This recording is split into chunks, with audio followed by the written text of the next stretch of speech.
Hello दोस्तों, स्वागत है आपका मेरे यूट्यूब चैनल ऑफिशियल मनीरा में। जैसा कि आप जानते हैं कि प्रत्येक वर्ष 14 अप्रैल को भारत रत्न से सम्मानित डॉक्टर भीमराव अंबेडकर जी की जयंती के रूप में मनाते हैं। उसी क्रम में आज 14 अप्रैल 2022 को हम उनकी 131वीं जयंती मना रहे हैं। तो चलिए आइए बात करते हैं डॉक्टर अंबेडकर के जीवन के तथ्यों के बारे में। बाबा साहब के प्रति आस्था रखने वाले युवाओं, बुजुर्गों, देश के नागरिकों और सभी अम्बेडकरवादियों को मेरी तरफ से अम्बेडकर जयंती की हार्दिक शुभकामनाएं। जय भीम, जय Bharat. Happy Ambedkar Jayanti to all of you.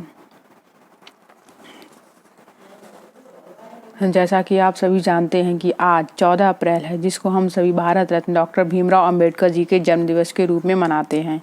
Bharat Ratna से सम्मानित डॉक्टर भीमराव अंबेडकर जी को एक विधिवेत्ता एवं भारत के संविधान निर्माता और करोड़ों शोषितों, वंचितों, दलितों, आदिवासियों को सम्मानजनक जीवन देने के लिए हमेशा याद किया जाता रहेगा, जिन्हें हम symbol of knowledge, father of constitution भी कहते हैं। स्वतंत्र भारत के संविधान निर्माता, दलितों के मसीहा, समाज सुधारक, भारत रत्न डॉक्टर भीमराव अम्बेडकर एक महान नेता थे, जिनका जन्म 14 अप्रैल 1891 को महू प्रांत मध्य प्रदेश में हुआ था। इनके बचपन का नाम रामजी सकपाल था। वे रामजी सकपाल और भीमाबाई की 14वीं व अंतिम संतान थे। दलित वर्ग की शिक्षा के बारे में अंबेडकर का मत था कि दलितों के अत्याचार तथा उत्पीड़न सहन करने को शांतिपूर्ण स्वीकार करने की प्रवृत्ति का अंत करने के लिए उसमें शिक्षा का प्रसार आवश्यक है। शिक्षा के माध्यम से ही उन्हें इस बात का आभास होगा कि विश्व कितना प्रगतिशील है तथा वे कितने पिछड़े हुए हैं। उनका मानना था कि दलितों को अन्याय, अपमान तथा दबाव को सहन करने के लिए मजबूर किया जाता है। दलित इस प्रकार की परिस्थितियों को बिना कुछ कहे स्वीकार कर लेते हैं। वे संख्या में अधिक होने के बावजूद उत्पीड़न को सहन करते हैं, जबकि यदि एक चींटी पर पैर भी रख दिया जाए तो वह प्रतिरोध करते हुए काटती है। इन परिस्थितियों को समाप्त करने के लिए अंबेडकर दलितों में शिक्षा के प्रसार को बहुत महत्वपूर्ण मानते थे। उन्हें केवल औपचारिक शिक्षा ही नहीं बल्कि अनौपचारिक शिक्षा भी देनी चाहिए। उन्होंने दलितों के उत्थान व प्रगति के लिए समस्त समाज का उत्थान आवश्यक समझा। उनका मत था कि दलितों के उत्थान के लिए व स्त्रियों के सम्मान के लिए शिक्षा बहुत ही महत्वपूर्ण है। अंबेडकर जी हमेशा स्त्री पुरुष शिक्षा का समर्थन करते थे। अंबेडकर जी का मानना था कि किसी भी समुदाय की प्रगति के लिए उस प्रगति से मापा जा सकता है जिसमें महिलाओं ने प्रगति हासिल की हो। 5 फरवरी 1951 को डॉक्टर भीमराव अंबेडकर ने संसद में हिंदू कोड बिल पेश किया। इसका मकसद हिंदू महिलाओं को सामाजिक शोषण से आज़ाद कराना और पुरुषों के बराबर अधिकार दिलाना था। भारत में वोट देने का अधिकार भी बाबा साहब की वजह से मिला।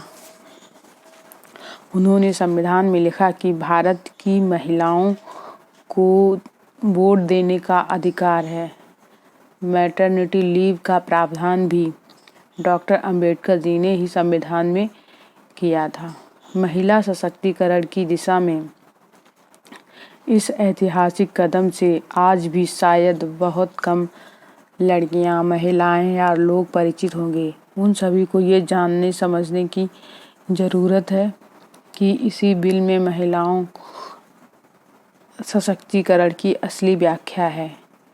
महिलाओं को अंबेडकर जी को धन्यवाद कहना चाहिए, जिन्होंने उन्हें पढ़ने का हक दिलाया, घर से बाहर निकलने का मौका दिलाया, समाज में सम्मानपूर्वक रहने का हक दिलाया। अंबेडकर जी ने हमेशा शिक्षा को महत्व दिया। हम सबको भी शिक्षा पर ही ध्यान देना चाहिए, खासकर महिलाओं की शिक्षा पर। यदि आप शिक्षित होंगे, आपका घर व समाज शिक्षित होगा, महिलाएं शिक्षित होंगी तभी हमारा समाज प्रगति करेगा, तभी अपने अधिकारों और कर्तव्यों के बारे में जान पाएंगे, अपनी बात को लोगों के सामने रख पाएंगे। हर समय शिक्षा का महत्व जरूरी है। बच्चों को अपने आसपास के लोगों को पढ़ने की सलाह जरूर देनी चाहिए। अम्बेडकर जी का मानना था कि शिक्षा महिलाओं के लिए भी उतनी ही जरूरी है जितनी पुरुषों के लिए। अगर महिलाएं शिक्षित होंगी तो आपका घर समाज ज़्यादा प्रगतिशील होगा। बुद्धि का विकास मानव के अस्तित्व का महत्वपूर्ण लक्ष्य होना चाहिए। यदि आप शिक्षित नहीं हुए तो आप बहुत ही पिछड़े हुए इंसान हैं। आप में तार्किक क्षमता का अभाव है। आप मानसिक गुलाम बन सकते हैं। मेरा मानना है कि अम्बेडकर जी के नाम की जय जयकार करने से अच्छा है उनके बताए हुए रास्ते पर चलें। शिक्षित बनो, संगठित रहो और प्रगति के पथ पर हमेशा अग्रसर रहो। यही उनके लिए सच्ची श्रद्धांजलि होगी।